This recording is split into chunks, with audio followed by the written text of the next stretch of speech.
Hi, and welcome to the 2488 Mark II special notes section of this DVD. Now, the Mark II version of the incredibly popular 2488 has a few new features and a lower price point.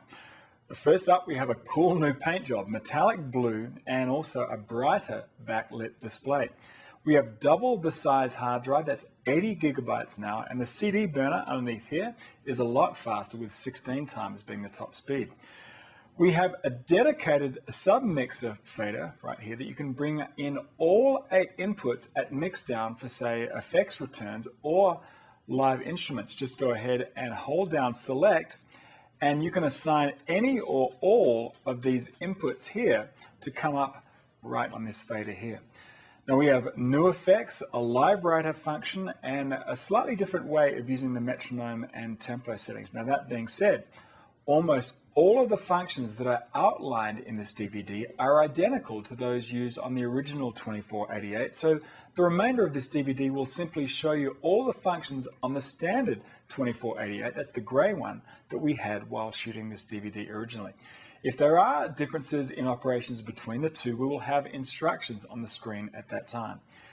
Now, there are, however, 3 areas in which we wish to highlight in this area of the DVD that are not part of the Mark I version of the 2488, or they are very different between the two, and they are the new guitar effects, the live writer function, and the changes in the internal drum machine or tone generator, or probably best described the lack of on this guy here.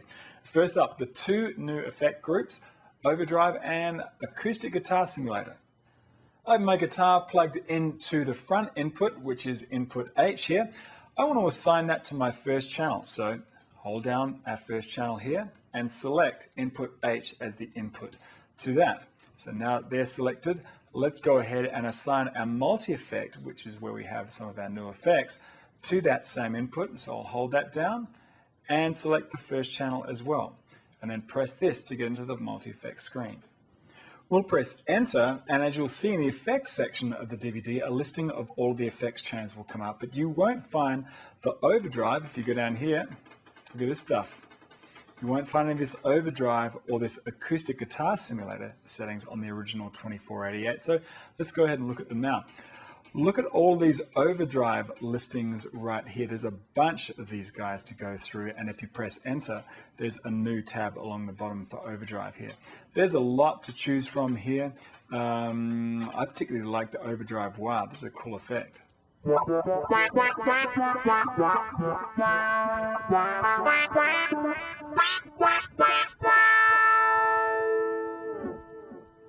Same thing with the acoustic guitar simulator, and we have a few to choose from here that help an electric guitarist record a good acoustic sound. I like the one down here with chorus. It kind of sounds like a 12-string.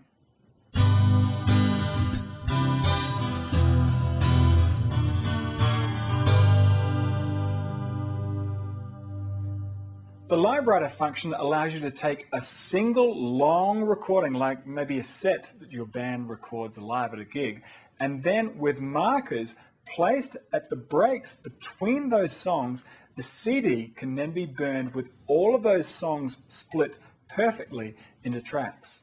Simply plug all of your instruments in and assign the tracks, just like we learnt in the main DVD section called Recording on the 2488, and then go ahead and set them all to record and hit record and play and just let it run. You can then just go ahead and press insert at the places that you want to place your markers in between those songs. And then once all of that has been recorded, just hit stop. Then you can go ahead and create your master. You'll actually learn how to do that in the DVD section, mixing down your song. And then all of those markers that you've placed on the fly there, or you can do them later if you like, will then be ready to be divided into separate tracks. Now there must be at least 4 seconds between markers, and a maximum of 98 can be stored. With the 2488 Mark II stopped, press Menu, Audio CD, and Live Writer. The tray will open up, and we'll pop a blank CDR in and press Enter. a list of tracks come up, and all you need to do is press enter again to burn a CD with track markers already placed so that anyone can navigate from song to song using your standard track next and previous buttons you'll find on any CD player.